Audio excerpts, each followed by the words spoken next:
Bonjour à tous, bienvenue sur cette nouvelle vidéo. Aujourd'hui, du coup, on est dans mon cabinet en campagne, non loin de Clermont-Ferrand. Aujourd'hui, je reçois le docteur Christian Boyer. Christian fait des consultations, mais il est aussi donc docteur. J'ai souhaité en fait l'interviewer puisque non seulement il a un peu le plus haut niveau d'études qu'on pourrait avoir dans notre domaine, puis du coup, il en vit, il est jeune et beau. Donc, ce qu'on essaie de savoir un petit peu aujourd'hui, c'est voilà, quel a été son parcours, son historique, qu'est-ce qu'il fait actuellement et qu'est-ce qu'il aspire à faire à l'avenir. Je pense que nous, en tant que diététiciens libéraux, eh bien, ça peut donner beaucoup d'idées. Répondre à des questions sur l'enseignement, sur est-ce que je dois continuer des études ou pas, faire des masters, voir quels sont les tenants et aboutissants de tout ce monde-là. Christian, salut. Salut Max. Par quoi commencer du coup? Ben voilà, d'où tu viens. Il me semble que du coup tu as fait un DUT.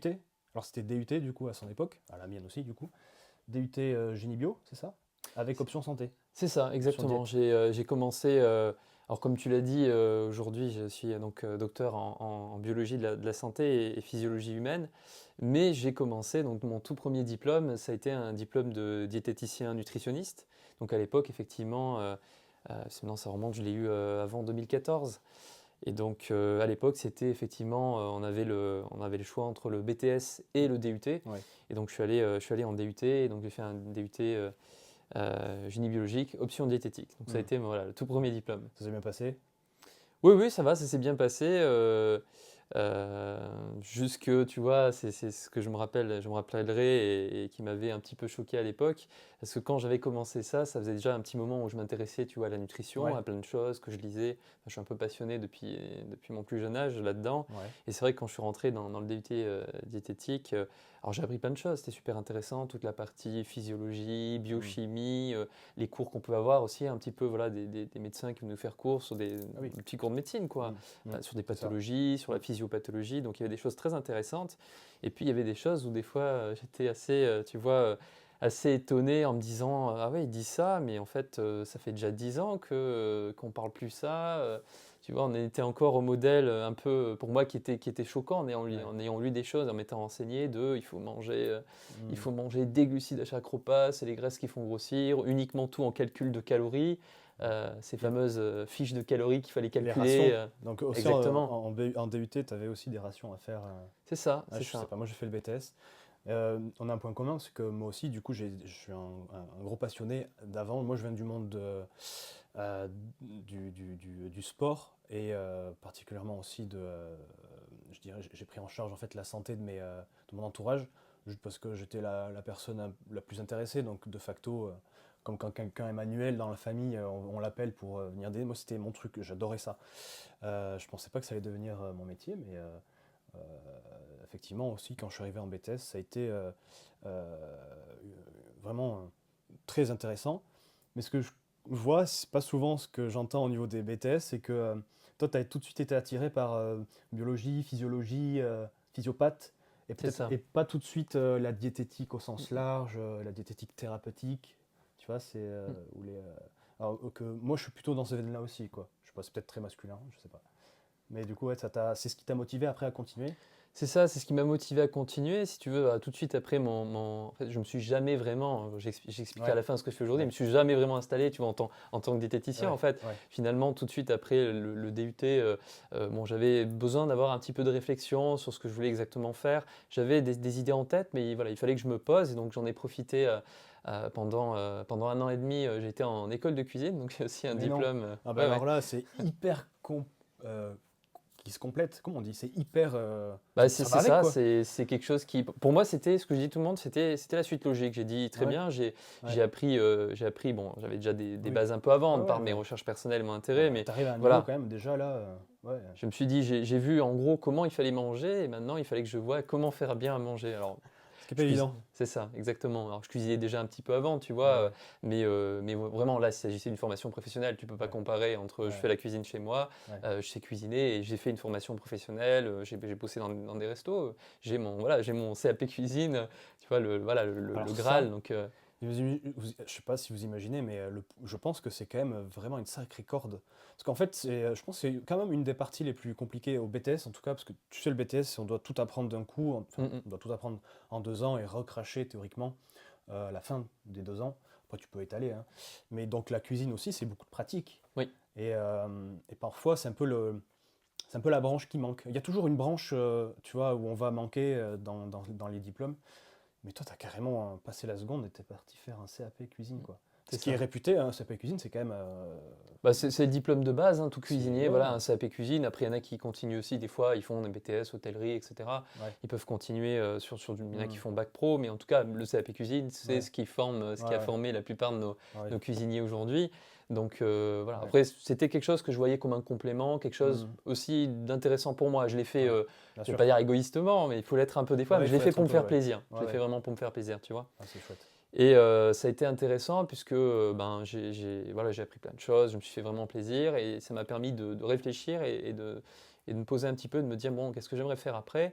Et moi, mon but, ça a été de me dire, mais en fait, pour moi, si on veut bien comprendre la nutrition en elle-même est une science qui Hmm, fait appel à énormément de choses. Il bien faut sûr. comprendre la physiologie du corps, il faut comprendre la biologie aussi Hmm, de base, il faut comprendre la biochimie, hmm, il ouais. faut avoir des notions de, je veux dire, de génétique même, de savoir comment, Ouais, un ouais. petit peu comment, L'expression, bah après, on les a dans les cours, effectivement, mais c'est ouais, t'as ça, raison. voilà, un Ouais, peu ouais, un petit peu. comment finalement, comment C'est l'alimentation voilà. joue sur l'expression de nos gènes, ce C'est genre le de vivant, choses. comprendre le vivant, ouais. Exactement, il fallait comprendre le vivant, comprendre la physiologie. Donc du coup, je me suis dit, OK, il faut que je continue mes études. Et je me disais, ben, tiens, qu'est-ce qui serait intéressant à faire après? Et je me suis dit, tiens, il y avait un domaine où j'étais moins bon, où il manquait des choses. C'était tout ce qui était la génétique notamment. Et donc du coup, je D'accord. suis parti aller faire, alors ça a été un peu dur au départ, parce que je suis Ouais, arrivé directement en licence en fait. ouais. Et donc du coup, j'ai fait une licence de biologie moléculaire et cellulaire et Ok, génétique. d'accord, d'accord. Donc ça a été voilà, ça a été la suite Ouais. après 1 an et demi de cuisine, tu vois, on repart dans les études. Oh, punaise, oui, parce qu'il y a quand même 1 an et demi, je pense que tes connaissances et un petit peu les notions, il faut que ça revienne, quoi. Enfin, Oui, bon, après bon, ouais, ça va allez. quand ça fait longtemps que tu vois, tu t'intéresses à la Ouais, chose. ouais, J'avais ouais. continué aussi Tu à lire des continues à choses en côté. nutrition. Pour moi, tu vois, je suis tombé là-dedans et je suis Ouais, jamais ouais. parti. Ouais, Et c'est j'y suis toujours. Et une donc vraie du coup, passion. après cette licence, ben, je me suis dirigé vers un master.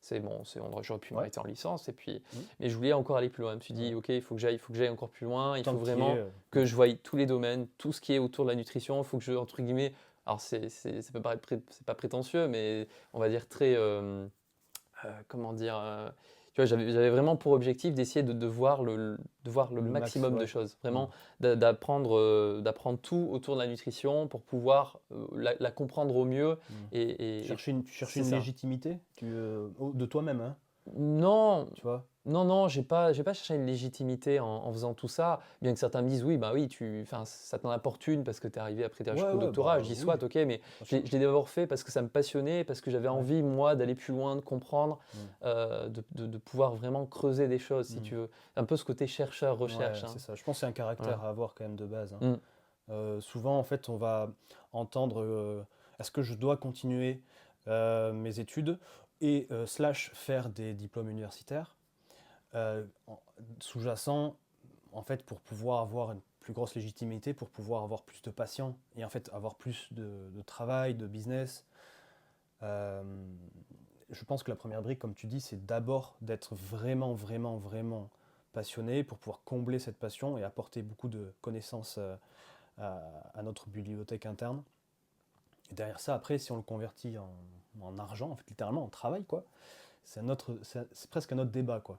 Je pense qu'il ne faut pas faire ça pour euh, essayer de se dire, bah, tiens, je suis différent, peut-être, je me différencie, tu vois.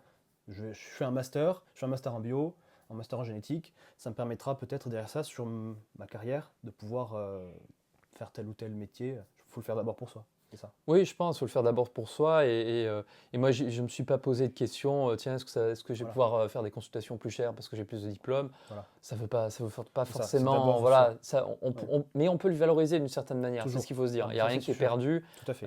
il n'y a vraiment rien qui est perdu. Et moi, voilà, c'est ça que j'ai voulu. Et tu vois, après la Ouais. licence, je suis allé, mais c'est là où j'ai atterri à Clermont-Ferrand, Du coup, j'avais le choix, donc j'avais le choix entre aller faire un master en neurosciences à Bordeaux. Ouais, Là, ouais, pareil, c'était un domaine. J'ai dit, tiens, je connais pas trop la neuro, tu vois, j'ai envie de découvrir des choses. Et carrément. puis après, il y avait le master donc, du coup, de la fac de médecine là, Ouais, de Clermont-Ferrand, qui est sur nutrition, c'était nutrition humaine. Et j'ai nutrition choisi humaine. nutrition humaine à visée recherche. D'accord. Et donc, du coup, je suis arrivé donc, à Clermont, j'ai fait mon master de nutrition, j'ai fait voilà, plein de choses intéressantes. On avait le choix en plus Mm, d'options, donc mm. j'avais pris des trucs qui m'intéressaient, régulation des gènes par les nutriments, Ah cancérologie, j'avais yes, pris voilà, trop plein de bien. trucs qui m'intéressaient beaucoup. Donc, j'ai fait aussi de nouveau un peu de la génétique Ouais, dans ce master-là. Il y avait une partie physiopathologie ok. et bien sûr une partie vraiment nutrition à viser recherche, quoi. Un côté un peu C'est génial. tu vois, aussi recherche médicale derrière Ouais. que j'aimais bien, qui était amenée. Et donc après le master, ben, encore une fois, je me suis trouvé à un moment, je me suis dit qu'est-ce que je fais? Je continue, j'arrête. Ouais, Et puis mon cœur a vraiment balancé en me disant allez, il faut que j'aille, il faut que je fasse un doctorat. ouais. Donc je m'y Tu, suis lancé. c'était un peu comme un esprit de compétition, de se dire, tiens, je vois la ligne d'arrivée, il me reste pas beaucoup, allez, on y va. C'est ça? Ça a été un peu ça, il y avait le côté, alors je ne l'ai pas fait pour le challenge, je ne fais pas un doctorat parce que tu as envie d'avoir un doctorat et d'avoir le papier et dire Ouais, allez, ouais. je suis docteur quoi.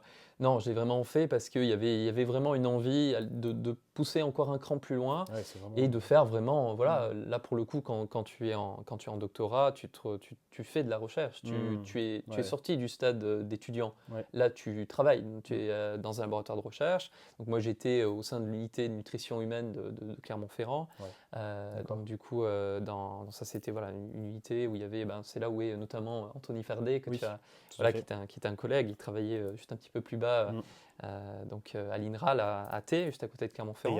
c'est vrai qu'il y a beaucoup de profils très intéressants qui ont chacun Mm, du coup leur domaine de recherche, j'imagine. Toi, bien sûr. c'était quoi ton domaine de thèse? Alors moi, tu vois, ça a été super intéressant.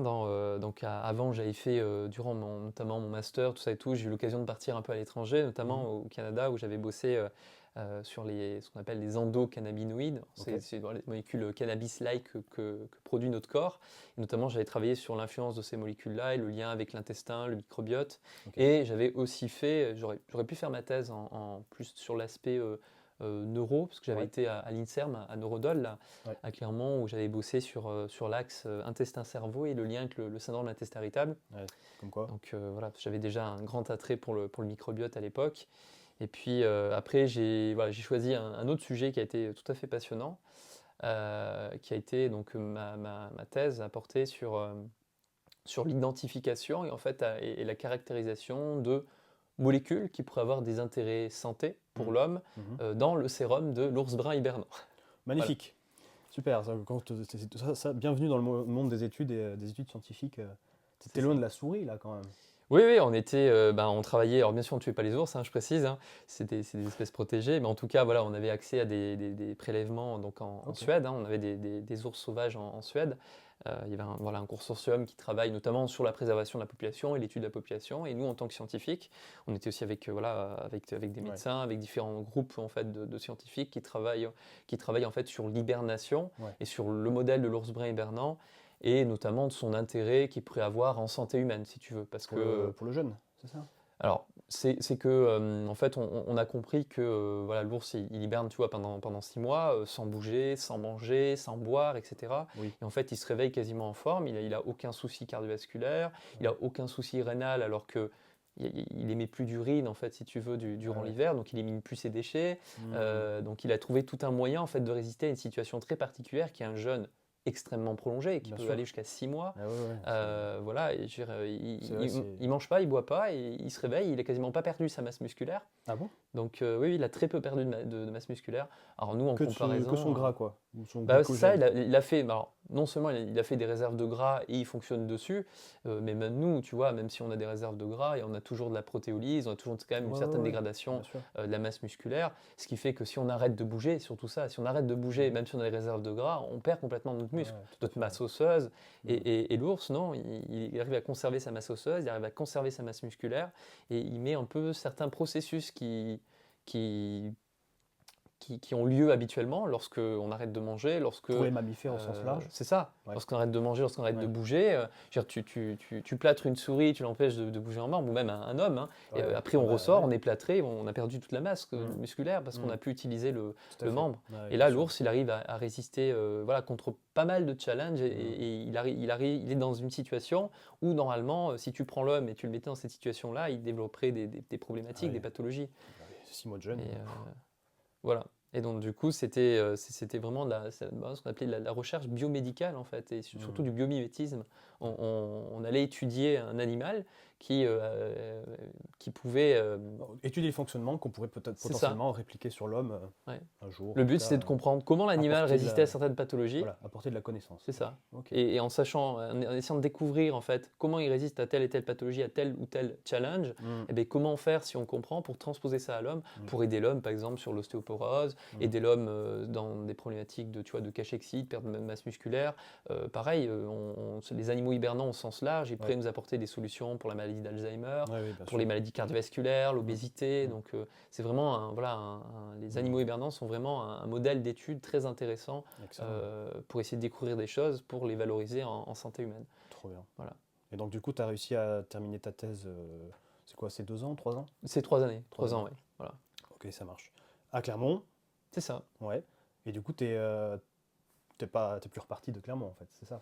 Non, je suis resté là, tu vois, Ouais, je voilà. suis arrivé, j'ai bien aimé le coin, je trouvais que c'était sympa. Il y a des choses intéressantes aussi, hein, pour ceux qui pourront nous écouter après la vidéo. Clermont, on a quand même, il y a des gens qui ignorent ça, hein, mais on a quand même un pôle au niveau de la nutrition qui est quand même assez important. On a un CNRH, Mm. Centre national de recherche en nutrition Nutrition humaine. humaine, Hein. ouais. Il n'y en a pas, voilà, il y en a pas 50 000 en France, il y en a, Mm. je crois, 4 à peu près. Il y en a Ouais. à Lyon, à Paris, peut-être, voilà, je dis pas de bêtises, mais on n'en a pas beaucoup. En tout cas, il y en a un sur Clermont-Ferrand. On a plusieurs unités qui travaillent sur le microbiote intestinal, sur la nutrition de manière Ouais. générale. On a une plateforme de digestion artificielle Ouais, ça, qui est géniale. c'est aussi. incroyable, ça. Ça, je rêve d'aller filmer, en fait, de montrer un intestin artificiel, quoi.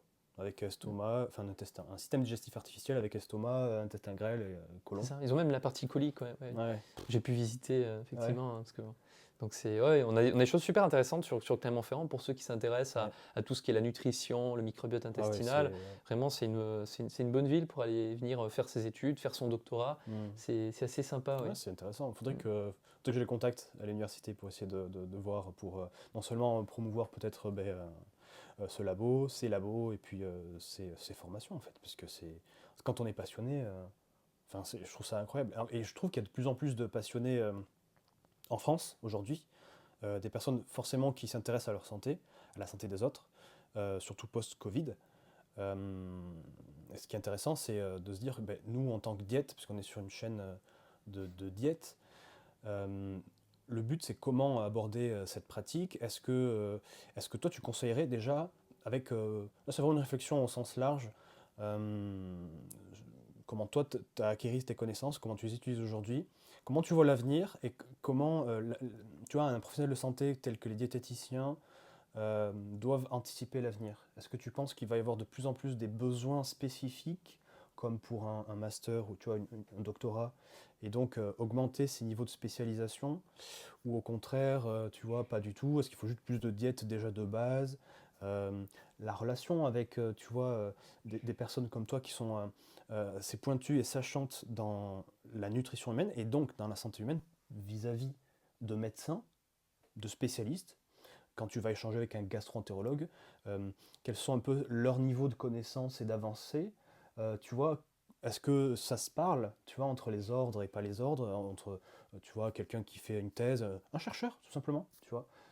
Est-ce que même toi, tu penses que pour vraiment apporter de la connaissance, il faut, en fait, je sais pas, écrire des livres, ou est-ce qu'il faut continuer on parle aussi aux chercheurs dans les labos, comment eux, ils peuvent vulgariser au-delà de publier des études en fait dans des revues que personne ne lit parce qu'il faut les payer et que c'est assez élitiste. Tu vois.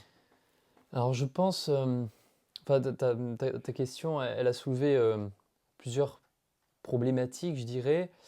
Il y a, il y a comme un, voilà, il y a comme une. Alors déjà, quand tu es diététicien nutritionniste, Et quand nous, on a fait les études, on nous a beaucoup parlé de l'alimentation. Mmh.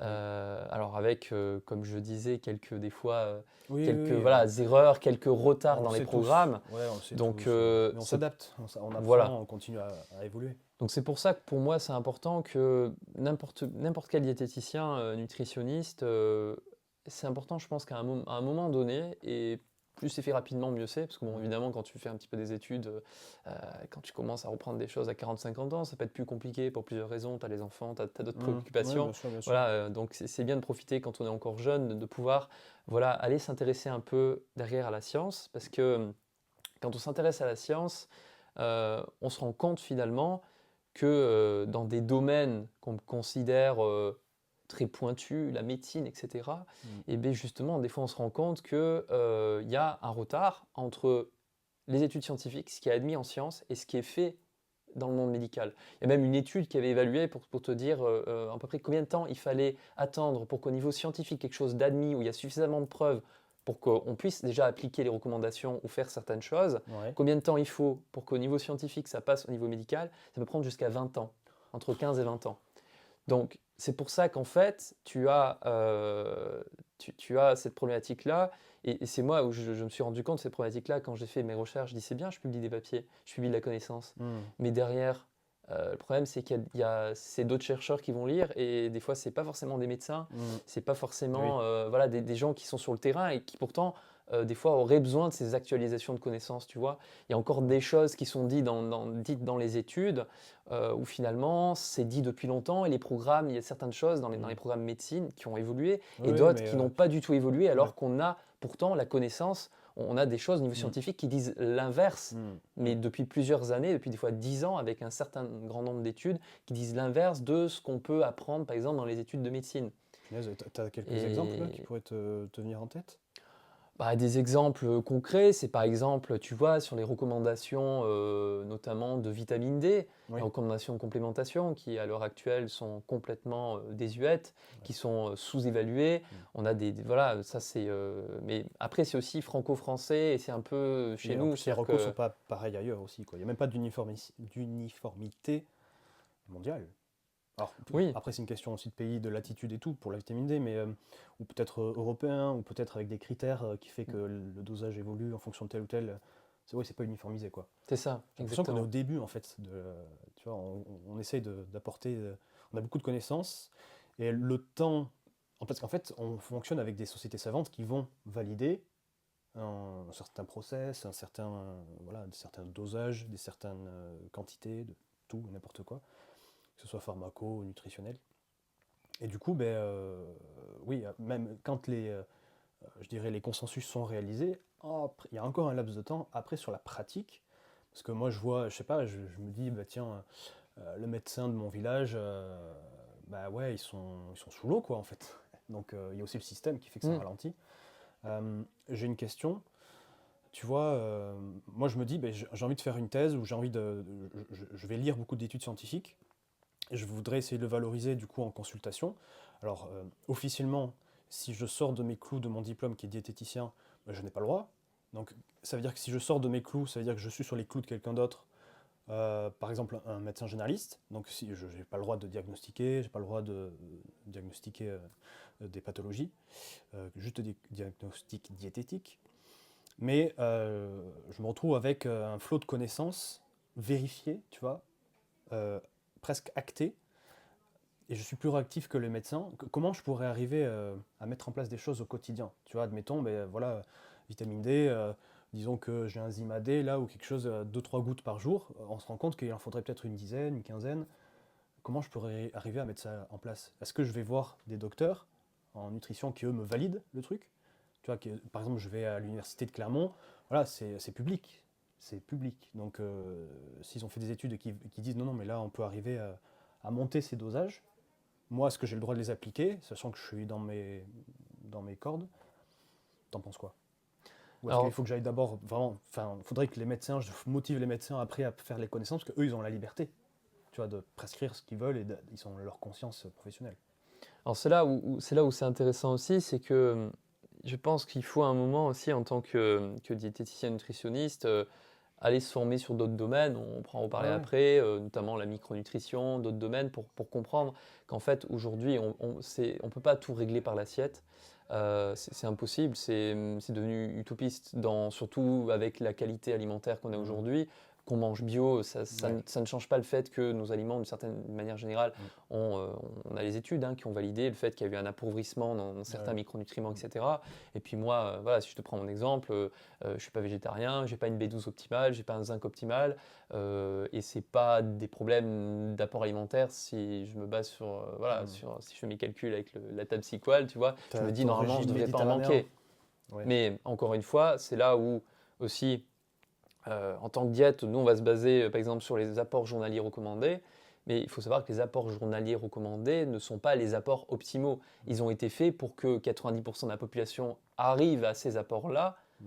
en gros, et sans supplémentation. Et reste en santé, Oui, ou ne voilà. développe pas ou qui n'ait pas de risque de Souvent, développer quelque chose. c'est ce que je dis aussi, hein, même les analyses, tu vois, quand tu as des gens qui, tout bêtement, une prise de sang, on te dit que la ferritine, des fois, tu vois qu'il n'y a pas de sens, ça va de 10 à 200, et on va dire, bah, si tu es à 11, tout va bien. Il s'avère que il y a un stade où tu es vraiment sur de la carence importante, Ouais. où tu peux Mmh. voilà, commencer à développer Mmh. des problèmes, mais tu as aussi ce qu'on appelle des niveaux sous-optimaux, tout en restant dans ces fameuses normes labo. Mmh. Il y a des niveaux sous-optimaux qui peuvent quand même engendrer des problèmes, des plaintes de personnes. Alors, elles ne vont pas tout de suite développer des maladies, mais peuvent Mmh. se plaindre de fatigue, peuvent se plaindre de certaines choses. Et ce qu'il faut, je pense, avoir en tête aujourd'hui, c'est important en tant que diététicien nutritionniste, c'est d'essayer d'aller un petit peu plus loin, de se renseigner. Et il ne faut plus avoir peur aujourd'hui. C'est pas non, c'est pas qu'il faut plus avoir peur. Il faut Ouais. être conscient qu'il y a n'importe qui Mmh. quasiment a besoin d'une supplémentation. On a tous au moins une à deux carences. La vitamine D, si on ne se complémente pas l'hiver, Non, c'est mais ça, c'est. 100% de la population. Mmh. Les études te disent 80%, mais c'est parce qu'elles se basent sur des taux déjà faibles. Donc si tu prends les taux optimaux, en fait, c'est 100% des gens qui ne se complémentent pas l'hiver qui Mmh. sont en carence de vitamine D. On ne peut pas en faire l'hiver. Les rayons UV sont insuffisants. Donc, on est toujours à l'intérieur. Voilà. J'ai cru voir une note c'est quoi, de la Sécu, de l'HAS, sur du coup, sur le dosage de la vitamine D, mais il est plus remboursé. Oui, alors ça, c'est des choses dont nous, on ne comprend pas trop. Ouais. Pourquoi on va dérembourser le dosage de la vitamine D? Si tout le monde est carencé, ça sert à quoi de faire le dosage? À ce moment-là, on prescrit, quoi. Oui, on peut partir sur ce principe-là, mais après, tu vois, je pense que le fait que le dosage soit désremboursé, le patient aura plus envie de le faire, et des fois, le médecin, tout simplement, lui, il y a certains médecins qui font les dosages, c'est très bien. Il Mmh. faut les encourager Ouais, ouais, à le faire. Donc, il y a certains médecins qui veulent doser la vitamine D pour voir où en est le patient. ouais, Déjà, ne serait-ce que pour adapter ce qu'il va lui donner. bien sûr. Je veux dire, si quelqu'un est complètement effondré, tu n'auras peut-être pas la même dose que Mmh. quelqu'un qui est sur une valeur limite, tu vois. Mmh. Et donc le fait qu'elle soit plus remboursée, bah, le patient n'a pas forcément envie de débourser, même Ouais, si c'est c'est clair, 15 ou 20 euros c'est pour sûr. doser la vitamine D. Et derrière, est-ce que le médecin va quand même lui en donner, dans le sens où la carence n'a pas été avérée? Ça peut être une autre discussion, tu vois. Ouais, ok. Après, je pense, voilà, il y a des choses comme ça. Tu sais que voilà, on connaît certaines valeurs, certains Mmh. dosages. Il y a Mmh. même des dosages qui ont été donnés par rapport au kilo de poids corporel. Ouais. On sait, d'après la science, d'après plusieurs sociétés Ouais, savantes aussi, et la même biblio, quoi, voilà, au sens large. qu'est-ce qu'il faut donner. Mmh. Donc je pense qu'aujourd'hui, il faut absolument, quand tu es diététicien nutritionniste, savoir que c'est plus vrai, c'est pas possible que même une personne en bonne santé en face de soi, on est sûr qu'elle a au moins une carence. Si Mmh. elle est sportive, si elle est stressée, elle risque de Mmh. manquer de magnésium, Mmh. parce que si on est Ouais, stressé, on élimine notre magnésium dans les ouais, bah, urines. de toute façon, l'ANSES Et en voilà, parle, hein. Je crois que il y a trois, oui, c'est la vitamine D, le magnésium et les oméga 3, hein, qui sont les trois c'est ça. Les oméga 3 également. nutriments et micronutriments déficients, carencés chez la population française. Personnellement, du coup, c'est vrai que pour étayer un petit peu ce que tu dis et durant mes consultations, parce que là, je suis un peu comme un étudiant face à toi, mais pour le coup, euh, en fait, je travaille avec la pharmacie, dans le sens où la pharmacie me connaît, j'ai pris le temps, j'ai réussi à prendre le temps et à tisser un lien particulier avec les pharmaciennes de mon village, tout simplement. Ce qui fait qu'elles comprennent mon niveau de connaissances, qui sont basées sur leurs connaissances qui, elles, ont eu depuis leur diplôme. Et donc, maintenant, quand je prescris, je recommande de la vitamine D, du magnésium, du quoi là, de la mélatonine, euh, il se pose plus de questions. Il y a- alors regarde quand même le profil, c'est le rôle du pharmacien de filtrer aussi, de vérifier en fait ce que eux ils donnent. Bon, Bien ça, sûr. après dans la vraie vie c'est fait, c'est pas fait, surtout quand c'est des préparatrices, c'est encore autre chose, préparateur, préparatrice.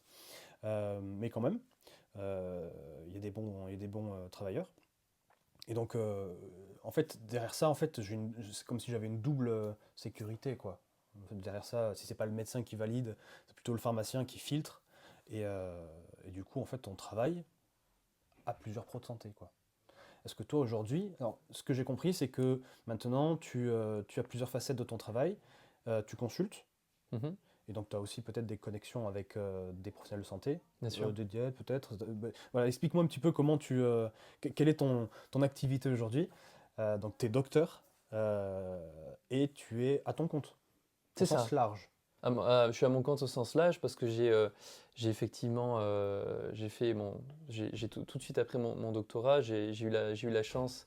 Donc je me suis pas démarré en tant que diététicien nutritionniste, tu Ouais, vois, ouais. avec cette étiquette-là, Non, non, mais bien que c'est celle qui reste sur le papier entre guillemets. ouais, Mais je me suis formé, si tu veux, dans ce qu'on appelle la micronutrition notamment voilà, ouais. et On de en sens revient. plus large, ce qu'on appelle la santé fonctionnelle. Ouais. Et donc du coup, c'est là où je dis qu'aujourd'hui, dans mon exercice, je ne me considère pas forcément comme un diététicien nutritionniste, je dis plutôt je suis voilà, micronutritionniste. Euh, Docteur en nutrition. ouais, donc, voilà, donc, le doctorat m'a surtout apporté, si tu veux, bah, Laura. alors dans un certain sens, la crédibilité, Ouais. peut-être, mais surtout les connaissances Mm, et la facilité de discussion aussi avec le monde médical, parce mm, que je fais aussi derrière un mm, peu de recherche et développement, je fais de la formation, mm. et donc du coup, c'est quelque chose qui m'apporte un plus. Ouais. Après, je suis docteur en sciences, donc pas docteur en médecine, donc c'est pour Ouais. ça que je collabore avec des médecins Mm, qui, pour toute la partie médicale où il faut intervenir, ou des fois il y a besoin de médicaments, mm, j'ai derrière voilà, des médecins qui peuvent intervenir sur des choses particulières, voire ces médecins-là me renvoient des patients pour que moi je travaille sur des choses mm. vraiment très précises, par exemple sur le microbiote, tu vois, des Ouais. gens qui ont des problématiques, surtout spécialisées dans les problématiques hormonales au sens large, mais aussi tout ce qui est problématique de syndrome de l'intestin irritable, problématique Ouais. de microbiote. Ok. Et là-dessus, c'est vrai que dans le domaine médical, on ne s'y intéresse pas trop. C'est-à-dire que tu vois, les gens qui ont le syndrome de l'intestin irritable, on fait une coloscopie, on leur dit, bon, on n'a rien vu, Mm. c'est le syndrome de l'intestin irritable, mais après, il n'y a C'est pas dans de votre tête, solution. monsieur, dame. Voilà. Et après. Alors que ce soit même un diététicien nutritionniste, on peut jouer sur l'alimentation. Mm, Il y a des choses qu'on connaît, voilà, les régimes de la Monash University, qui est des régimes ou de réduction de FODMAPs, par exemple, voilà, ouais. qu'on ne Mm. doit pas faire à vie, je précise. Mais voilà, donc il y a des bases diététiques qui peuvent être mises en place, bien Ouais. évidemment. Ouais. Mais si on s'arrête juste à la diététique, Mm. on ne va pas sortir les gens de leurs problèmes. Ils auront besoin qu'on corrige leur microbiote, par exemple, s'il y a besoin d'être corrigé. Et pour ça, on a besoin de suppléments. Donc il faut Pour toi, sortir de son cadre de diète. tu penses qu'il y a vraiment. Est-ce que c'est obligatoire, tu vois, apporter certaines typologies de suppléments, que ce soit en biotique ou que ce soit lié avec les états inflammatoires ou autre chose, hein. Euh, Est-ce que pour toi, ça, c'est quelque chose qui va permettre d'accélérer une guérison ou une amélioration des symptômes? Et est-ce que tu ne penses pas que juste avec l'alimentation recommandée, Mhm. on aurait les mêmes résultats, alors peut-être plus long, tu vois? Et à ce moment-là, quel serait l'impact et comment jauger et comment utiliser en fait la complémentation? Bah, tout simplement, pour être clair, si je me basais avec mes patients juste sur l'alimentation, il n'y en aurait aucun qui aurait des résultats probants. Parce que il y a des problématiques, si tu veux. Moi, les gens que je vois tous les jours, les Hmm, patients que j'ai qui viennent me voir tous les jours, c'est pas pour du simple équilibrage alimentaire. C'est hmm, pas quelqu'un qui a quelques kilos à perdre. bien sûr. C'est pas quelqu'un qui dit oui, voilà, j'aimerais améliorer un peu ma Hmm, condition sportive. Ou voilà, hmm. moi, c'est des gens qui ont vraiment, alors, Ouais, enfin, ils ont de la pathologie voilà, effectivement, mais ils plateau. ont, ils ont souvent beaucoup de problèmes divers et variés. Alors, Ouais. j'ai énormément de gens qui ont des problématiques et de microbiote et hormonal aussi en même temps, des gens qui peuvent cumuler plusieurs dysfonctionnements, plusieurs problèmes. Et donc, du coup, si tu veux, l'alimentation, c'est compliqué parce que tu te retrouves, je prends l'exemple de quelqu'un qui a un syndrome d'intestin irritable, tu vas lui expliquer en temps de diète, tu sais ce que c'est une alimentation équilibrée, il faut manger des fruits, des légumes, il faut manger varié, mais la personne, elle ne tolère plus rien. C'est-à-dire qu'à chaque fois qu'elle mange des fruits et légumes, elle est malade pendant une semaine, elle a 15 diarrhées par jour, et donc elle va te dire, bah, vous êtes bien gentil, monsieur, Oui, oui. mais Bah, oui, l'alimentation, vous savez, ça fait 10 ans Ils sont que... experts Voilà. déjà dans leurs conditions, quoi. C'est Donc, ça. Mais malheureusement, souvent, ben, ces gens-là ont une alimentation déséquilibrée du fait de leurs problèmes, mais rééquilibrer leur alimentation ne va pas régler la cause de fond. Mm. Je veux dire, le problème des gens qui ne tolèrent pas les FODMAPs, je reviens là-dessus, donc c'est des sucres fermentacibles et qui vont être malades avec, qui vont ballonner, avoir des diarrhées, des ballonnements, etc. Le but, c'est pas de leur dire, mais n'en mangez plus. Mm. Tu vas pas dire à un patient, c'est- si vous avez des problèmes, arrêtez de manger dans ce cas-là. Nous, on Tu vois. retire progressivement, enfin on retire soit tout, soit progressivement, Bien et puis sûr. on réintroduit, on C'est fait un ça. laps de temps, on fait un protocole, quoi. Mais bon, il y a des gens, si tu veux, on met voilà, moi en tout cas, c'est quasiment 100% des gens que je viens voir, l'alimentation, c'est important parce que le supplément ou le complément, c'est bien, on a le mot supplément-complément, c'est un complément de l'alimentation. Ouais, bien Et sûr. si tu veux, tu as des gens qui, voilà, l'alimentation, c'est pas ça qui va leur sortir leur problème. Quelqu'un je qui a des gros troubles, Faut passer des la gros seconde, troubles quoi. digestifs, il va falloir pouvoir intervenir, conseiller, éventuellement bah, déjà corriger des carences. Il y a des carences en vitamines, en minéraux, pour que aussi des choses fonctionnent mieux. Hein, parce que ces gens-là commencent à avoir des troubles digestifs, commencent à retirer des aliments, mangent moins bien équilibrés et se mettent à risque de carences qui vont aggraver leurs problèmes. Donc déjà, souvent, des complémentations sont nécessaires. C'est des fois la base. Déjà, regarder s'ils ne sont pas en carence de ça. Est-ce qu'il ne manque pas de vitamine D, hein, par exemple. Ouais, bien sûr. Et ensuite, ben, pour les troubles digestifs, oui, tu peux agir avec des probiotiques, avec des prébiotiques. Ça dépend de la problème de la personne, bien évidemment. Oui, non, bah ça, c'est ton Voilà. rôle après de personnaliser, d'adapter en lien avec les médecins. Et donc, tu fais systématiquement une biologie pour pouvoir avancer sur les cas patients. Alors, dans mon domaine et on va dire dans notre domaine pour les gens qui travaillent notamment dans ce que j'appelle la micronutrition et Ouais. la santé fonctionnelle. Donc, je vais peut-être essayer de définir ce que c'est, comme Bah, ça vas-y. les gens vont comprendre. Donc, moi, après mes études, donc, du coup, je me suis formé en justement ce qu'on appelle en micronutrition, en santé fonctionnelle, donc par un organisme de formation qui s'appelle des DFM Formation, qui est très très bien. Parce Donc, que moi, j'ai fait aussi une formation. Alors, moi, j'ai fait un diplôme universitaire, Oui. micronut, celui de Dijon.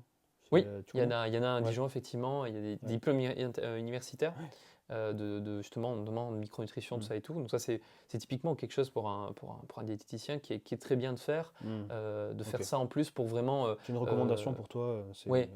je pense que là, ça dépend à quoi on se destine, mais avec les problématiques qu'on peut rencontrer, c'est indéniable qu'il faut qu'on maîtrise une partie de tout ce qui est micronutriments, de comment supplémenter les gens, comment apporter des conseils de supplémentation, bien évidemment.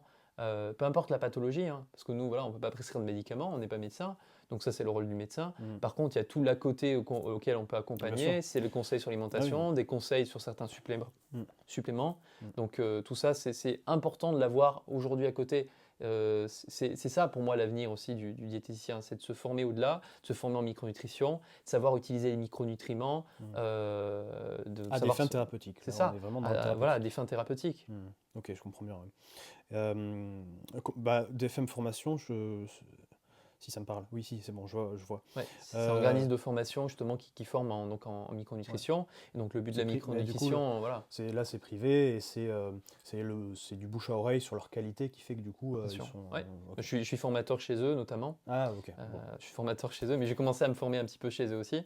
Ouais. Après, bon, j'ai fait d'autres formations, notamment. Tu penses que par rapport à un DU, en public, j'imagine, je crois, j'espère, tu penses qu'ils sont. Parce que souvent, tu sais, il y a une latence, hein, on a fait tout un pamphlet sur ça, de se dire que il y a parfois une inertie sur la mise à jour, sur certaines.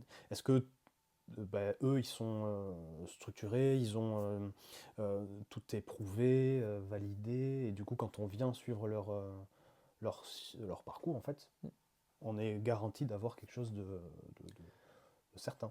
Alors chez DFM Formation, alors c'est des formations, si tu veux, c'est pas certifiant où tu as un papier qui est reconnu par l'État. Mais bon, ça veut rien dire. On a des diplômes qui sont reconnus et c'est pas pour ça qu'ils sont des fois plus qualitatifs. Oui, Bien évidemment c'est bien qu'il y ait des reconnaissances sur des métiers. En fait, j'en vois beaucoup des organismes de formation et pourquoi lui et pas un autre, quoi. Moi, en toute transparence, ce qui a fait que je me suis dirigé au départ vers eux, tout simplement en tant qu'apprenant. Ouais.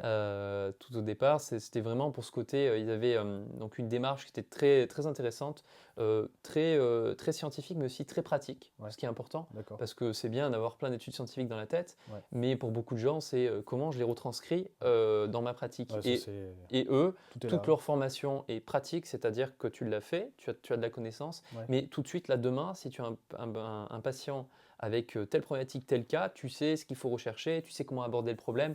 Tu n'as pas de doute en disant, ouais, j'ai les connaissances, mais qu'est-ce que je fais là concrètement? Est-ce que je lui conseille tel Hmm. complément? Est-ce que je peux lui conseiller telle chose? Qu'est-ce que je dois rechercher? Voilà, Hmm. s'il y a besoin d'investigation complémentaire, vers quoi je peux l'orienter, etc. Et donc, voilà, cette organisation de formation, je trouve très intéressant. Il y a des médecins hein, tu vois, il y a des gens comme moi qui sont des Ouais. docteurs en sciences. Qui On vont... a, on Ouais. a, D'accord. il y a donc ces deux personnes qui ont créé DFM s'appellent donc Bruno Méret, qui est un ingénieur biochimiste, D'accord. qui fait aussi voilà, des consultations en micronutrition, Ouais. et puis Guénel Abiguilé, qui est kiné de formation. C'est breton, ça. Oui, Ah oui, ouais. oui, oui, oui, elle est bretonne. On salue la Euh, Bretagne. D'accord. et donc du coup, c'est ces deux personnes-là qui ont fondé cet Elle est organisme-là. kiné, t'as dit, de Ouais, elle est kiné formation? de formation, ouais. Ouais, ouais. Ouais, attends, mais moi, enfin, je suis désolé, j'ai la tête grosse comme ça d'informations. Je suis un passionné aussi. Punaise, moi, je me dis, tiens, je vais aller dans cette formation avec un ingé et une kiné. Hmm. Non, ça, pour comment je peux savoir si c'est, tu vois, si c'est vrai, si ça vaut l'équivalent de, je sais pas, d'un DU d'une université comme toi tu as pu faire là, tu vois, je sais pas comment ils travaillent, comment je peux vérifier ça? Parce qu'en fait, il y en a plein Bien qui ont des sûr. parcours et qui se disent très très très bons. Il y en a plein. Je crois Après, c'est surtout dans son formation-là. Alors, Bruno Méry, il est connu quand même dans le ouais, domaine. d'accord, Voilà, il a écrit plusieurs bouquins. ok, C'est quelqu'un qui est très scientifique, hein, ouais, et je veux dire, toutes leurs formations ont vraiment une base scientifique, si tu veux. Donc, tout ce qui est dit ouais. On peut, de est toute façon, derrière, c'est ça. voilà, est derrière prouvé. Tu as, comme j'ai dit, plusieurs médecins qui interviennent également dans les formations, notamment sur la partie hormonaux, etc. D'accord, Donc on a vraiment toutes les personnes qui interviennent en tant que formateurs chez DFM Formation.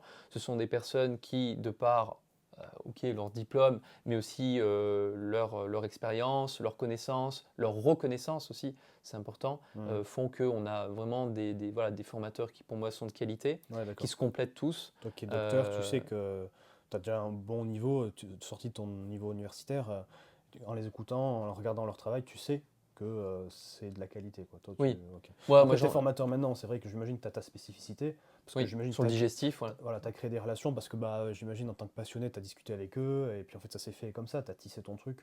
Donc, du coup, tu consultes, tu as une partie formation, C'est ça. et là, toi, tu vas former partout, c'est ça? Donc j'ai Enfin, des on te consultations demande. avec mes patients. Ouais, Ça, c'est un tiers de mon activité. J'ai un tiers de mon activité qui est formation, conférence, en fait, ouais, où je vais faire des conférences. Bah, là, tu vois, je disais, dans pas longtemps, je vais sur Tunis pour faire des ouais, conférences sur les pathologies auto-immunes. Le 8 et 9 juin, je suis à Paris pour l'Université du ventre, où je fais plusieurs conférences sur d'accord. les problématiques digestives. Ouais. Notamment, on va parler du SIBO, hein, qui est une population bactérienne de Ouais. l'intestin grêle. C'est souvent, il y a un lien de causalité avec le syndrome d'intestin irritable, tu Ouais, vois. j'en vois de plus en plus, ouais. Donc ouais, c'est des trucs dont on parle de plus en plus. Mm, mm, mm.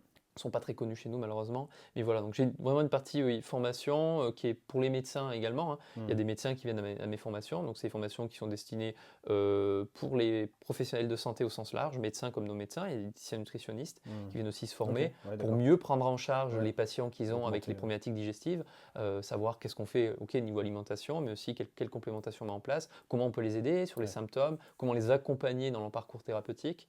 Donc ça, c'est vraiment le but. Et puis j'ai une partie aussi où je fais de la recherche et développement. Ok, Je travaille pour alors ça il faut le connaître, hein, si on se met dans la micronutrition, ouais. un super labo là, qui s'appelle Nutrilogix. Ah bah oui, je vois beaucoup de... Euh, Effectivement, je vois beaucoup de...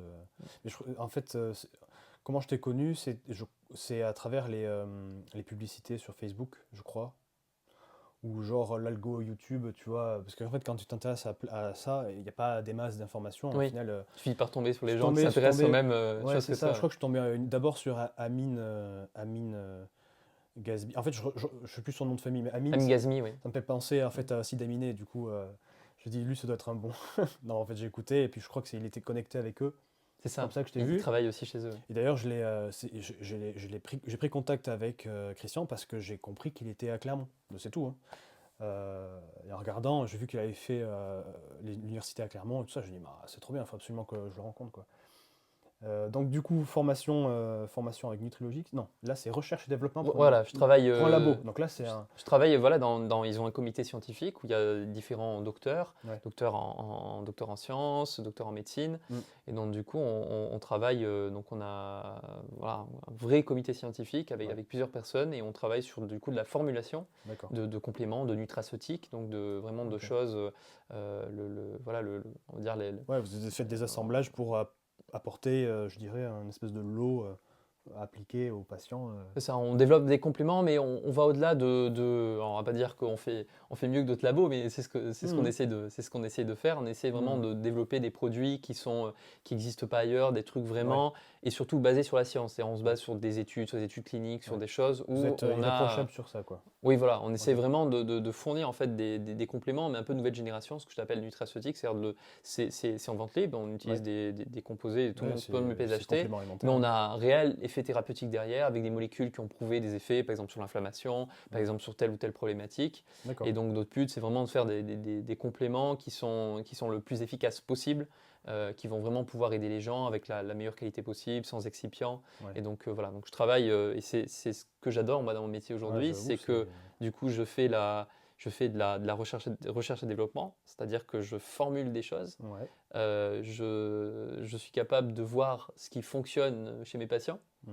Et Mhm. voilà, telle plante, telle molécule, telle chose, tel nutriment, ça Mhm. fonctionne bien sur telle et telle chose. Donc j'arrive à voir vraiment voilà, en pratique ce qui Ouais. fonctionne. Et tout Voilà. ça, je le transmets via mon expérience, via mes formations, Mm. qui sont de toute façon toutes scientifiques, avec des articles, Ouais. avec des choses prouvées, mais également le côté, ben, ok, il y a les De publis, terrain. mais moi, je vous confirme que dans le Mm. terrain, Mm. c'est intéressant plutôt à tel Mm. dosage.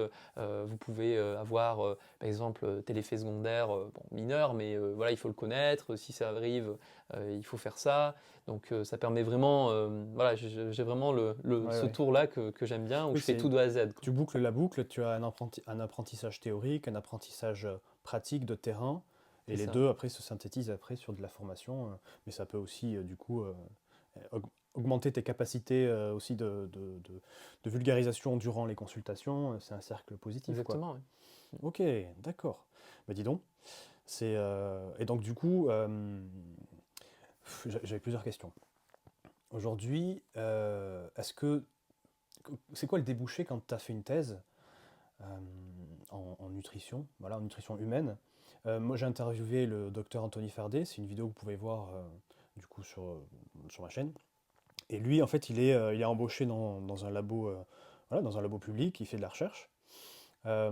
Et il essaye, tant bien que mal, de faire le pont avec le grand public. Donc lui, il est plutôt du genre à toucher le grand public, il ne fait pas de consultation. Il a écrit plusieurs livres d'ailleurs, très intéressants. Ouais, ouais, j'en ai un là. Bah, je sais pas si on le voit sur la caméra, mais je le mets un peu comme ça en apparent parce que j'aime bien parfois en parler en consultation. Euh, Quels sont les autres débouchés en fait quand tu as fait une thèse tu vois, moi j'aimerais bien faire une thèse. En fait, je suis tellement passionné que j'ai besoin de combler, quoi. J'ai envie de manger, tu vois. Je veux combler ça. Ben, en fait, financièrement, il faut que je bosse, en fait. C'est ça le problème. Est-ce que je peux le faire candidat libre? Enfin, je dis ça, je dis une bêtise, mais dans le sens où est-ce que je peux faire ça tout en travaillant, en combien de temps? Quels seraient mes débouchés derrière? Est-ce que c'est juste pour combler un peu cet appétit ou est-ce que quelles sont les opportunités dans le privé? Parce qu'en fait, c'est ça, quand on part après ce qu'il y a des labos, bon, toi tu as des labos micronutriments, mais il doit y avoir de l'agroalimentaire, j'imagine, il doit y avoir vaste chose. Voilà, est-ce que tu peux m'en dire plus? Parce que moi je suis la tête dans le guidon et je sais pas. Qu'est-ce que je peux faire après, quoi? Alors déjà, avant de dire quels sont les débouchés, je te donnerai les débouchés standards et puis les débouchés, Ouais, ouais, non, le genre de débouchés que j'ai fait moi et que plusieurs jeunes docteurs font, hein. ouais. Mais déjà, pour faire un doctorat, il faut avoir le minimum niveau master. Oui, oui, bien Donc sûr. déjà, ça, c'est la base. Tu peux, Bac voilà, plus 5. si tu as fait un diplôme diététicien nutritionniste, du coup c'est considéré comme bac plus 2, tu es obligé d'aller jusqu'au master, Mm. d'avoir un master, de retourner voilà, à la Ouais, fac, ouais, d'avoir bah un oui, master ouais. pour pouvoir derrière prétendre à vouloir faire un doctorat. Mm. Donc doctorat qui est bac plus 8, donc en totalité. Ça me rappelle que moi, en plus, avec les trucs que j'ai fait à côté, j'ai Oui, fait 10 ans oui, d'études, tu vois. c'est clair. Voilà. Et donc, le doctorat, donc pour y avoir accès, d'abord le master. Ouais. Ensuite, moi, je vais te dire comment j'ai réussi à faire mon doctorat, parce qu'en fait, durant le doctorat, c'est le seul moment où tu es content, où tu commences à être payé. Parce que, D'accord, oui, oui, voilà, oui, tout à tu n'es fait. plus vraiment Ouais. un étudiant, même si c'est-à-dire tu vas plus à la fac prendre les cours, etc. C'est même toi qui donnes des cours. Moi, j'ai Ouais. donné des cours à la fac durant mon doctorat. J'avais aussi une mission d'enseignement. Notamment, j'ai fait des travaux d'éTD, de ETP, tout ce qui est Ouais, ouais. biochimie, nutrition. J'ai fait aussi Ouais. de l'enseignement C'est cool. en génétique, Ah tu ouais. vois. Donc, Putain, ça doit faire bizarre quand même. Bon, après, tu connais ouais. le programme, Donc ça aussi, ça, c'est pour voilà, ça, c'est bon. c'est intéressant. Et il y en a qui aiment bien aussi de pouvoir Ouais. avoir cet aspect enseignement. Ouais. Donc on peut le coupler. Il y a un nombre d'heures limité, mais on Ouais. peut le coupler en même temps. Moi, j'avais un contrat à l'université Clermont-Auvergne, par exemple. Donc on Ok. peut le coupler avec le doctorat. Et donc pour arriver au doctorat, il faut du coup un financement. Donc en gros, soit tu arrives à avoir comme moi une bourse. Ok. Et c'est ça qui te finance ton salaire, tes recherches, etc. Donc, faut avoir bien Euh, terminé son master en fait, c'est ça. pour être plutôt bon. Alors, parce que comme j'ai passé le concours de l'école doctorale, effectivement, ils prennent que les meilleurs dossiers. Hmm. Et en gros, tous les meilleurs dossiers se retrouvent ensemble. Il y a un nombre limité de bourses pour un nombre plus ou moins important de candidats. Ça dépend où tu candidates. Ouais. Des fois, c'est 10 bourses pour 60 candidats ou 50. Donc, C'est les bourses publiques là. ouais, c'est les bourses publiques. Ah oui, Donc, d'accord. moi, j'ai réussi à décrocher une bourse, on appelle MESRI, donc du ministère de l'Enseignement supérieur et de la Recherche. Ok. Ouais. Donc j'ai décroché ma bourse qui m'a permis derrière de faire mon doctorat. Ouais. Ok. Sinon après, il faut savoir qu'il y a des financements externes qui existent. Oui. Il y a des laboratoires qui ont des financements. Dans mon labo, il y en a qui travaillent sur tout ce qui est aspect de pathologie musculaire. Ils ont le financement de l'AFM Téléthon par exemple. Et donc l'AFM Téléthon peut financer une thèse. Tu D'accord. vois, tu peux faire des demandes de financement. Tu peux avoir des financements aussi d'une entreprise. Donc il y a des fois des thèses qui s'appellent des thèses CIFRE. Je ne sais pas si ça s'appelle encore comme ça aujourd'hui, mais en tout cas, quand je faisais mon doctorat, ça s'appelait comme ça. Et donc, tu peux avoir un industriel qui finance une thèse, voilà, un étudiant qui va faire sa thèse dans un laboratoire.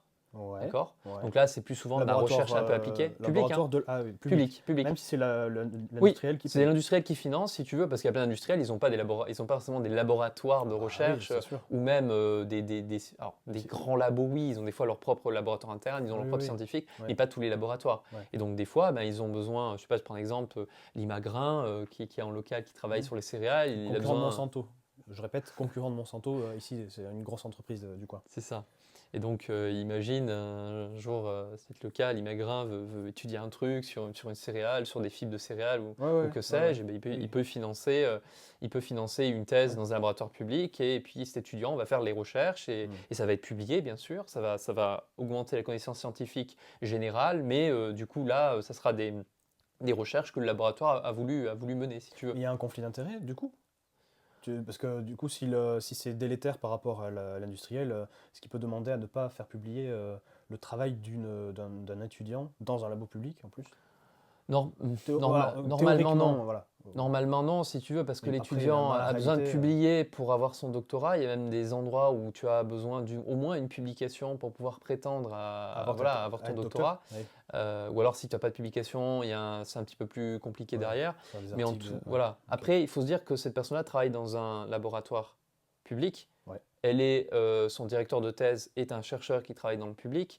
Donc, je veux dire, alors, de toute façon, tu as des fraudes et tu auras toujours des fraudes de partout. Oui, non, mais voilà, il ne faut pas, théoriquement, il faut pas généraliser. Officiellement, en théorie, voilà, c'est censé être publié, et puis ça Bien sûr, participe au truc. mais le labo, il y a son nom aussi dessus, le directeur de thèse et tout. Donc, Ouais, si tu veux, dans le milieu scientifique, c'est très grave de faire une fraude et d'être rétracté. Ça peut être la fin de ta carrière scientifique. Bien sûr. Donc, si tu veux, il faut mieux pas prendre ce risque et ceux qui le prennent, ils savent à quoi s'attendre s'ils le prennent. Ouais. C'est-à-dire, après, c'est fini. Hein. Ouais, c'est fini, C'est une faute très, très grave hein, de faire de la fraude scientifique. Ça peut aller loin. Ouais. Donc, si tu veux, non, il n'y a pas. Pour moi, on ne peut pas toujours dire il y a un conflit d'intérêts parce que. Il y en a, chez certains, il y a des industriels, effectivement, eux, on sait qu'il y a des fraudes, c'est connu. Hein. Il y a des fraudes, des fois, dans le monde, par exemple, pharmaceutique, où il y a des études qui ont été bidouillées pour montrer que telle ou telle molécule était efficace, alors que pas du tout. Ça, ok, Juste, ça existe. mais un biais d'omission, on publie pas l'étude, alors que On la laisse sous le coude le temps d'eux. Alors après, effectivement, il y a aussi ce qu'il faut savoir dans les études qui sont publiées. Là, tu soulèves un truc intéressant. Donc là, on entre un peu dans le côté recherche, Ouais, mais c'est vrai qu'il y a beaucoup d'études positives qui sont publiées et pas ouais, négatives. ouais, ouais, Et c'est ouais, bête parce que ouais. c'est une source de connaissances. Ouais, mais Mais souvent, la publication, c'est quoi? C'est on veut que ça soit significatif. On veut que, nous, mm, on dit le petit p ouais, égale inférieur à 0,05. Bon, c'est statistique, mais on veut que la chose soit significative, on veut ouais, que la chose soit ouais, la positive. petite étoile. Mais une étude négative est intéressante parce qu'elle permet de conclure que bah, si tu donnes, par exemple, imaginons, tu étudies est-ce que la vitamine D permet de réduire les risques de glaucome. Bah, tu donnes la vitamine D et ça montre qu'il n'y a aucun effet. Bah, si tu ne publies pas, on ne le fera pas. Non, non, mais je comprends, Et hein, c'est donc, clair. des résultats négatifs sont à résultats, ils sont Mm. importants à être publiés, Ça, c'est de l'éthique après derrière, effectivement. bien sûr. Ouais, je comprends bien. Et donc derrière ça, après, tu peux en gros être embauché dans une industrie, peu importe quoi, en fait. Dès qu'ils ont Alors besoin après, d'un docteur. Après, mais ça revient à qu'est-ce qu'on fait après sa thèse. Donc, il faut un master, un financement. Tu as ton master, ton financement, très bien, tu commandes ta thèse. Donc, pendant 3 ans, tu mènes tes recherches. Mm. À la fin de ces 3 années-là, tu as une soutenance de thèse, tu vas Ouais, rédiger un mémoire, ouais, un ouais, sacré truc. Et ouais, puis, il y a une soutenance de thèse où tu es devant un jury. ouais. Il y a plusieurs personnes qui vont évaluer ton travail de ces 3 années-là et qui Mm. vont décider à la fin, est-ce que, oui, on vous accorde ou pas le titre de docteur? Est-ce que votre travail Mm. répond à toutes les exigences, etc. Mm. Et bon, normalement, la plupart l'ont, hein, ceux qui Ouais, sont arrivés jusqu'au ouais. bout. Il y en a qui abandonnent avant, Oui, voilà. ça c'est le cas, il y a quand même des gens qui abandonnent avant, Ouais, voilà. mais quelqu'un Ok. qui arrive le jour de sa soutenance, c'est Généralement, ouais. très rare Ouais, que. ah oui, Voilà, t'imagines, 3 ans de travail, c'est quand même forcément. Puis ça a été relu, re-relu bien avant. sûr, C'était, on a on du, s'est préparé. on a du soutien de tout le monde. Mm. C'est un travail d'équipe en soi, j'imagine. Ouais. Est-ce que je peux subventionner ma propre thèse? Alors, ça, c'est des détails où je pense que non. Je pense que c'est pas autorisé, même si, imaginons, alors ça coûte cher, hein, mais imaginons que tu as, je sais pas moi, 60 000 ou 80 000 euros, Mhm. voilà, que tu peux sortir comme ça, tu dis voilà, je me finance ma thèse, Mhm. j'arrive, je veux faire. Alors déjà, il faut que tu trouves un sujet, il faut que la personne, Ah bah alors le là, le directeur de sujet, thèse soit d'accord de te voilà. prendre, etc. Voilà, ok. Mais par contre, au point de vue, je pense qu'au point de vue légal ou Ouais, autre, en fait, il faut qu'il y ait administratif. un administratif, il faut qu'il y ait un financement, donc par des biais classiques, c'est-à-dire, en gros, je ne pense pas que l'autofinancement est autorisé. Ok, Par contre, si tu as une, bien. peut-être que si tu as une entreprise, par contre, tu peux via cette entreprise-là, pas en tant que personne, mais en tant Mhm. qu'entreprise, Ouais, financer quelque financer. chose et Ouais. peut-être que c'est possible, je pense. Je vais créer ma propre Euh, association qui va après subventionner du coup quelqu'un. En plus, ça peut être ça aussi. Ça peut être une oui, asso, comme tu m'as dit. bah, la FM Téléthon, Voilà. il subventionne Ouais, c'est quand même intéressant des parce que doctorants, oui. ça me fait enclencher sur notre sujet, c'est que aujourd'hui, dans le monde de la diététique, de la nutrition, il y a de plus en plus d'associations. Le but des Oui. associations, ça va être de réunir des professionnels de santé euh, sur une typologie de pathologie, une certaine méthode de prise en charge, et de se spécialiser après, que ce soit quand tu es embauché à l'hôpital, en clinique ou tu sois en libéral. Et derrière ça, il y a aussi une partie formation. Euh, Tu vois, le truc, c'est que est-ce que ça peut être vraiment l'avenir de la prise en charge en soins, tu vois, en France? Parce que j'ai l'impression qu'on est tous un peu, en libéral en particulier, livrés à nous-mêmes. Euh, Est-ce que tu penses que participer à des associations et représenter une association, du coup, dans un certain type de pathologie, peut-être l'avenir en fait de la prise en charge? Voilà, après, il faut réfléchir. Après, est-ce que du coup, leur qualité de formation pourrait valoir le coup? À quel point on pourrait aller en tant qu'association à un niveau de formation, tu vois? Tout ça, c'est vraiment des réflexions larges, au sens large. On arrive un petit peu à la fin, mais c'est sur voir une vision d'avenir plutôt que d'être formé par des labos. Je trouve qu'aujourd'hui, quand on doit avancer, officiellement, labo privé plutôt, on va dire. Il y a les DU et il y a le privé. Les privés, ça va être laboratoire ou centre de formation, sans labo, mais parce qu'ils ont un prestige quelconque et qui sont voilà, compétents. Moi aujourd'hui, pour pouvoir avancer et satisfaire mon appétit, enfin, on peut le voir là, en fait j'ai les plus gros en France et qui sont en pharmacie, qui pour moi aujourd'hui un peu le côté validé au niveau médical, au niveau de la conscience des médecins et tout ça, c'est les formations avec Pilège et Nutergia. Euh, juste parce que en fait, ils prédominent partout, quoi, tu vois. Oui, ils sont dans toutes les pharmacies, ils sont Voilà. connus même Ah par ouais. les médecins, voilà. Voilà. C'est des marques qui sont très très distribuées. Voilà. Ils ont des bons produits. Ils ont un historique et Après tout. c'est une gamme pharmacie, comme on dit, c'est Voilà. adapté aussi au grand public. Voilà. Et donc, Voilà. du coup, leur formation, moi, j'y passe aussi, quoi. J'y vais. Elles me paraissent très très bien. Ça me complaît vraiment. Mais est-ce que, au-delà de ça, tu vois, comment je peux arriver à avoir ce niveau de satisfaction et de sérénité dans mes formations? Est-ce que je peux passer par une association qui va, je sais pas, l'association de Crohn, tu vois, qui eux, derrière ça, en fait, ils sont au niveau national, ils sont un peu une société savante, tu vois. Euh, Pourtant, ça reste une association. Derrière ça, ils échangent pas mal avec les gastroentéros, avec les sociétés savantes de gastroentérologie. Et donc, quand ils proposent des formations, on se retrouve avec un parcours peut-être, tu vois, certifiant, un peu, mais sans diplôme, quoi, tu vois. Ça me paraît être l'avenir, en fait. C'est ça le truc.